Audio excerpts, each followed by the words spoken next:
النهارده ان شاء الله هعمل معاكم ستريبس الدجاج. هنعمله بتتبيله سهله جدا وبسيطه.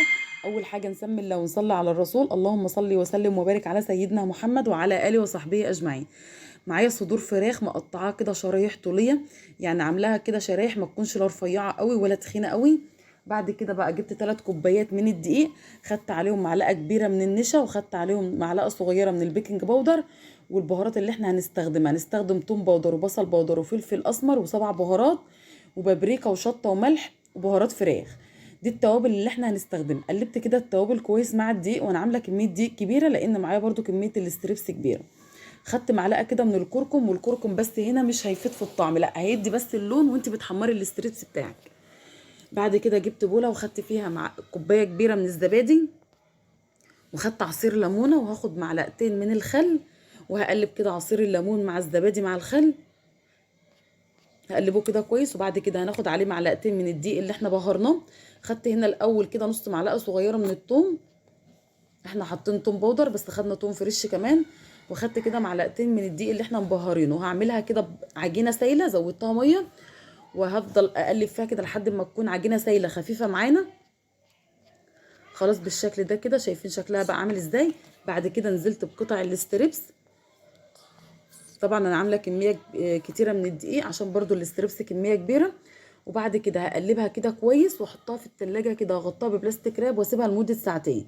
والافضل لو انت عايزه تعمليها من بالليل، كل ما بتقعد في التتبيله بتدي معاكي طعم احلى. خلاص كده تمام، هنغطيها بالبلاستيك راب وهندخلها لمده ساعتين التلاجة. هنعمله بطريقه، عملناه كده بطريقه سهله زي ما انتم شايفين وبسيطه، وهيطلع معاكي احلى من المحلات بكتير، احلى من اللي انت بتاكليه في المطاعم كمان. خلاص كده تمام. بعد ما سبته في التتبيله كده لمده ساعتين، جبت الدقيق، طبعا الدقيق ده اللي احنا كنا مبهرينه. خدت كده قطع الستريبس حطيتها في الدقيق، وهفضل اقلب فيها كده كويس لحد ما تتشرب طبقه الدقيق. وبعد كده نزلت في ميه مثلجه، يعني ميه ساقعه، وحطيت فيها كده كام مكعب من التلج. وبعد كده نزلت في الدقيق تاني بقطع الستريبس. بعد كده نفضيه كده كويس من الدقيق عشان يدي معاكي الشكل المجعد ده زي اللي انت بتشتريه كده من المطاعم بره. وهعمل كل الكميه طبعا بنفس الطريقه، احطها في الدقيق وبعد كده هنزل في الميه الساقعه.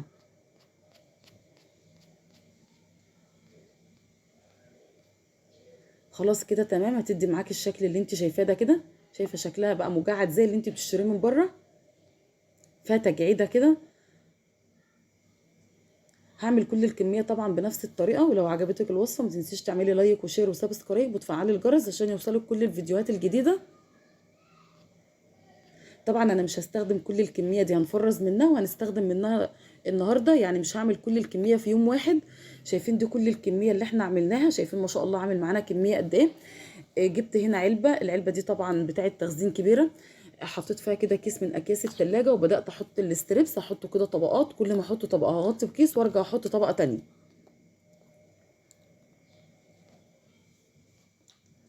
خلاص كده زي ما انتم شايفين.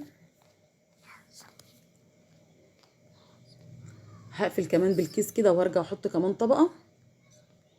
طبعا هيكون عندك متفرز كده في الفريزر، لما تحبي تستخدميها تطلعيه تحمريه على طول.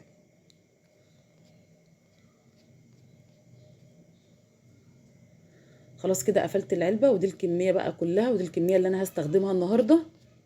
هنروح بقى نعمل الرز. جبت كده شويه من الزيت حطيتهم في حله، وخدت بصلايه مبشوره حطيت عليها معلقه كبيره من السكر، وهكرمل السكر كده مع البصل. نزلت بقى بقرنفل وكبابه صيني. بشوح كده البهارات الصحيحه ديت بتطلع الزيوت العطريه اللي فيها وبتدي طعم حلو قوي للرز معاكي. وانا بعتمد طريقه الرز دي ما بغيرهاش، جربوا الطريقه دي في الرز جميله جدا. بعد كده نزلت بمعلقه صغيره من الكركم ومعلقه كبيره من الصلصه، وقلبت كده كل حاجه مع بعض. يعني حطيت بصلايه مبشوره ومعلقه من السكر ومعلقه من الصلصه وقرنفل وكبابه صيني وعود من القرفه ومعلقه صغيره من الكركم زي ما قلنا. بعد كده قلبت كده الرز شويه، اديت له تشويحه كده قبل ما انزل عليه بالميه. طبعا الرز البسمتي هنا حطيت الاول ملح، ممكن تحطي فيه رز بياخد كوبايه الرز البسمتي بتاخد كوبايتين ميه، وفي رز بياخد كوبايه ونص. انا هنا مش بعاير الرز، انا باخد كده بالشكل.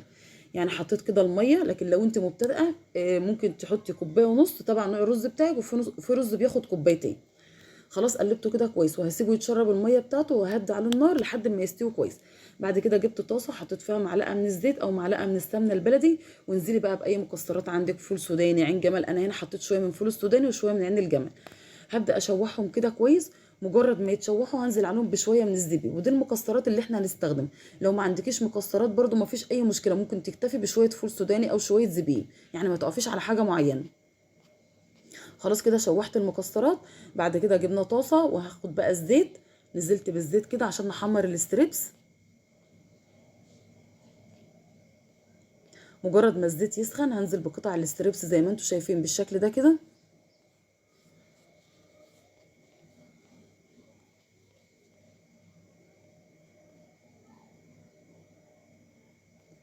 مجرد ما بياخد لون ما تقلبيش على طول، مجرد ما بياخد لون قلبيه على الجهه التانية.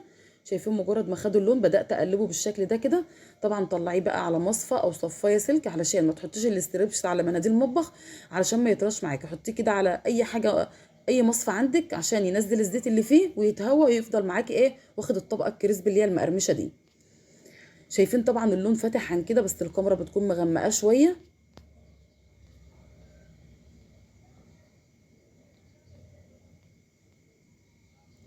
خلاص كده مجرد ما خد اللون هنزل بقى بقيه الكميه.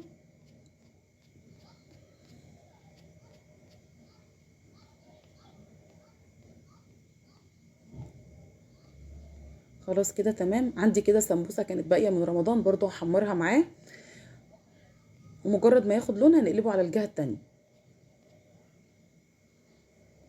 انا حمرت السمبوسه دي معاه لانها محشيه فراخ برضو، فمش هتفرق كتير يعني، فحمرتها في نفس الطاسه. شايفين اللون بتاعه عامل ازاي؟ زي ما قلت لكم اللون بيبقى فاتح شويه لكن الكاميرا مغمقه معانا شويه. نزلت كده بقيه السمبوسه، وطبعا هكمل كل الكميه بنفس طريقه القلي كده. مجرد ما بياخد لون بتقلبيه على الجهه التانية. شايفين ما شاء الله شكله عامل ازاي؟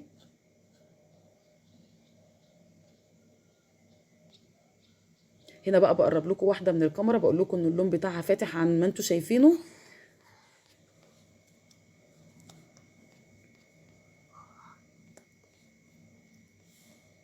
خلاص كده تمام.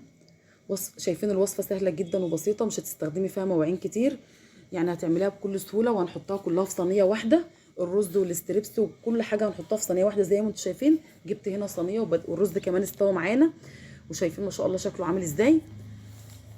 فضيته كده الرز في الصينيه، وبعد كده جبت المكسرات اللي احنا مشوحينها في الزيت وبدات انزل على وش الرز بالشكل ده كده.